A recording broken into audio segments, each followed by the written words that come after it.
بسم اللہ الرحمن الرحیم۔ سب نیوز کے معزز ناظرین السلام علیکم۔ سب سے پہلے آپ کو بتاتے چلتے ہیں کہ تحریک لبیک کی ریلی روکنے کے لیے اسلام آباد اور فیض آباد میں کنٹینرز لگا دیے گئے۔ تحریک لبیک پاکستان کی ریلی کو اسلام آباد میں داخل ہونے سے روکنے کے لیے فیض آباد سمیت دارالحکومت کے مختلف مقامات پر رکاوٹیں کھڑی کر کے پولیس اور پیراملٹری فورسز کو تعینات کر دیا گیا۔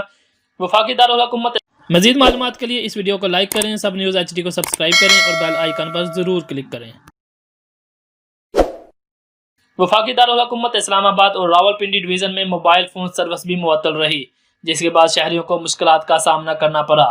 فرانس میں غصہ خاکوں کی اشاعت کے خلاف احتجاج کرنے کے لیے TLP نے اتوار کو لیاقت باغ راولپنڈی سے اسلام آباد میں فیض آباد تک تحفظ ناموس رسالت مارچ کا اعلان کیا۔ اس حوالے سے دارالحکومت انتظامیہ اور پولیس کے حکام نے بتایا کہ ریڈ روز کو جزوی طور پر سیل کرنے کا فیصلہ کیا گیا۔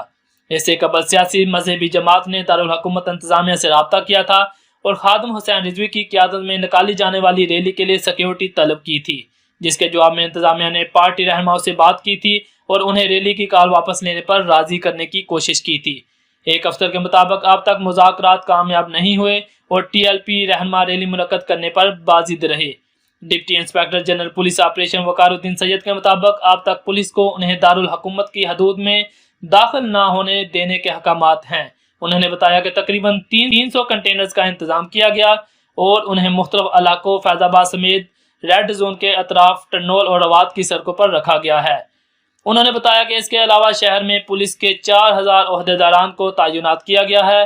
انہوں نے بتایا کسی بھی ناخوشگوار صورتحال سے نمٹنے اور امن برقرار رکھنے کے لیے انسداد فساد سامان کی کافی تعداد کا بھی انتظام کیا گیا۔